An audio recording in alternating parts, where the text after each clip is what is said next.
Good morning mga followers, good morning mga kasipag sa araw-araw na nagsisipag sa trabaho kagaya ko. Ito mga kasipag ating ulam ngayon mga kasipag. Yan ang ating ulam ngayon mga kasipag. Piniritong baboy, tsaka ito ang ating sausawan mga kasipag. Ito mga kasipag, kinon ko muna yung pinakuluan para malambot yung kuan niya mga kasipag, para lalambot yung balat niya. Tapos hinapok ko ng prito. Tapos ito mga kasipag, ating tukwa.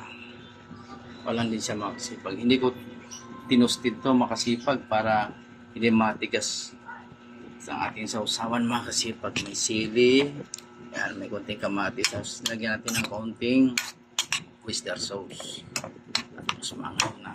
The best mga kasipag. Yan ang ating ulam for today mga kasipag. Short video lang po tayo mga kasipag kasi wala tayo sa biyahe ngayon. Yan ang ating ulam ngayong umaga. Thank you for watching mga kasipag. Please follow, like at share mga kasipag ng aking YouTube channel, Kasipag TV Vlog. God bless po mga kasipag. Bye bye. Good morning.